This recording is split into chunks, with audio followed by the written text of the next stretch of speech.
What's up guys, welcome to today's video.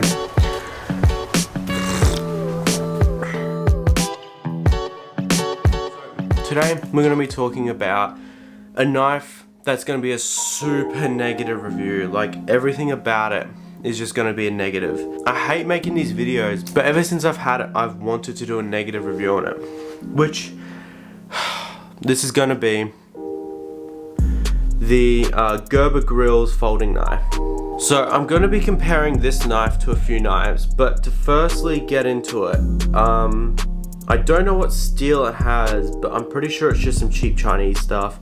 The serrations came broken. I'm not sure if you can see that or if it'll focus onto that. So as you can see, the serrations along the bottom there, especially that first one right there, it's just completely broken off, and that came like that straight out of the box. I took it out of the box and it was just broken, and I don't think I've ever used this knife.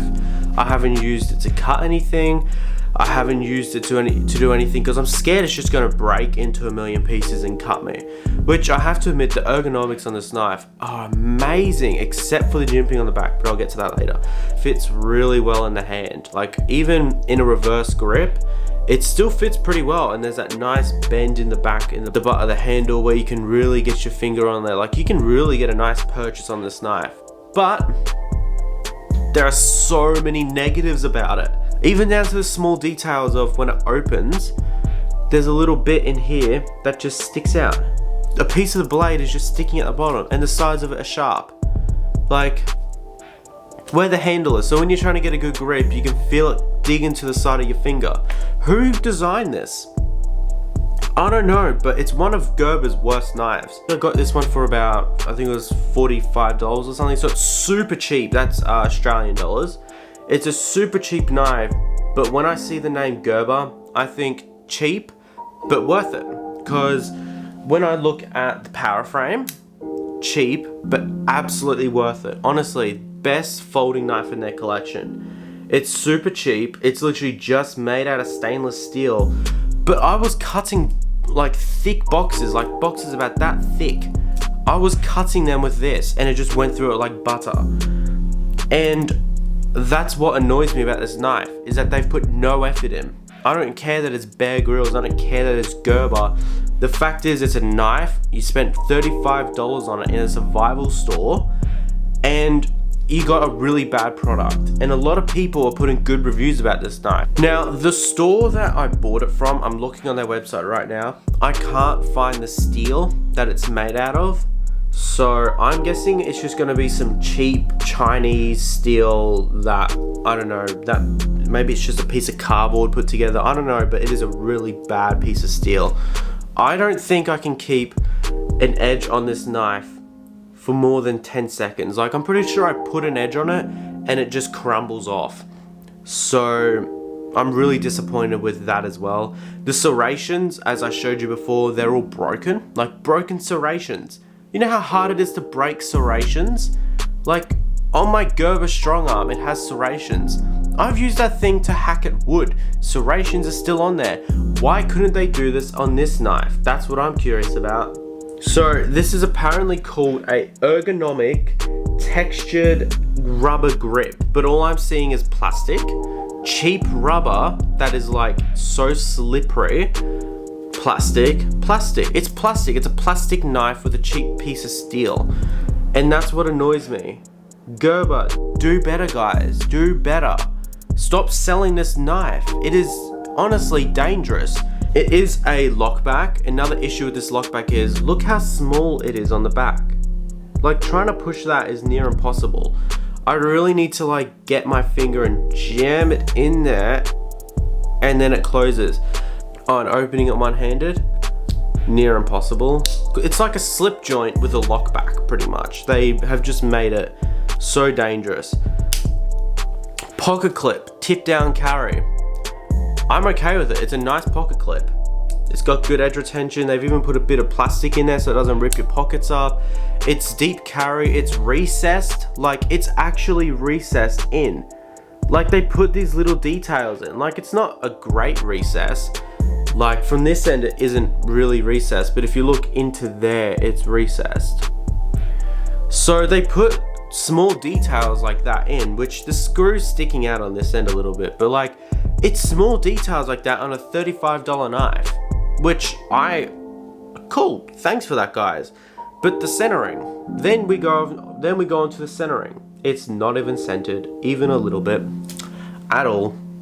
So they put the little details into the pocket clip. Oh, look, it's a recessed pocket clip. But guess what? Yeah, you're gonna have no centering. Sorry about that. Oh, but guess what? It's got dual-sided thumb studs. Oh, thank God. So even left-handed people can use it. Well, not technically, not right-handed or left-handed people can use it because the thumb studs aren't even in there properly. I can swing it back and forward. Like, what? Hang on a minute. Aren't these thumb studs put in properly? No, because they turn. They turn like a merry-go-round. They're not put in properly. So when I first opened this knife, it scared the crap out of me and I thought I broke it. And people say this is a good knife. Even if these thumb studs are a one-off, even this lockback being really sticky, tight and horrible is a one-off, it's still made with plastic. It's still made with like the worst steel I think I've ever come across. I can't even put an edge on it. It's like a piece of paper. For a $35 knife, I couldn't expect any more, but I could expect from Gerber. Like, Gerber, I expected a lot from you guys, especially after you partner with such a big person like Bear Grylls. If you guys partner with some blow Joe off the corner who says he's like a survivalist, go for it. Make the worst knife on planet Earth. I won't buy it and I won't even review it. But when you say Gerber and Bear Grylls, I expect quality. But saying that, I do have the fixed blade and this thing is a beast. The first knife I ever got was this, and as you can see, I've used it. Honestly, this is my primary knife to cut wood. This thing honestly is amazing. It is a tank. Why couldn't they make that knife like this? It's even got a really great sheath. It's even got great retention. Like, it is amazing. Great knife. But then there's this. And I just don't know what to do with this. Do I throw it away? Wasted $35. Do I keep it and not use it? Wasted $35. Do I give it away? Wasted $35 and wasting someone else's time. I don't know what to do with this knife. Do I return it? They won't accept it. Negatives. We're going to have the fact that this blade is really bad. Then we're gonna have plastic handle. I'm not even gonna say bad rubber. Plastic handle. And then we're gonna have the thumb studs, the jimping, which nearly cuts your fingers when you're holding it, the really bad lockback, really bad like design on how the blade was put together and it sticks out into the handle, the closing, and then it's going to be the centering on the blade. I think that's all I can think of. Oh, there's always more. The fact you can't pull the knife apart. Alright, and now ready for the really long list of positives. You ready? The ergonomics and the pocket clip. It's got a really nice space, really nice curve. You can really get your pocket underneath that. And then how it's recessed.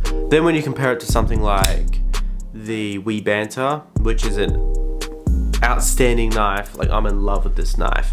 This knife is amazing. So, recessed pocket clip, really great steel, really grippy G10. It's got great pops of color. Everything fits perfectly. Even when you close it, everything just lines up perfectly. Then when you compare it to Paraframe, this is a really cheap knife. It's cheaper than that. And guess what? It's better quality. You got a tip down carry. Thumb studs are great. They stick out really well when you try to. Frame lock is amazing. The steel, it's cheap, but guess what? It works really well. And then you compare it to the Benchmade Bug Out, no recessed. Then you have really good S30V steel. You got the access lock, which is really great. Had issues with that, check out what was wrong with it in the video above. And you got some plastic, I'm gonna call them plastic handles, which I'm gonna get some aluminium ones for this when I can. And the fixed blade version, which is just gonna be what I talked about before. And now please don't be that person in the comments going, it's $35, what can you expect? It's Gerber, what can you expect? I expect at least this. Alright guys, so I'm running out of time here because the battery's gonna run out. But thanks for watching and I'll catch you guys next week.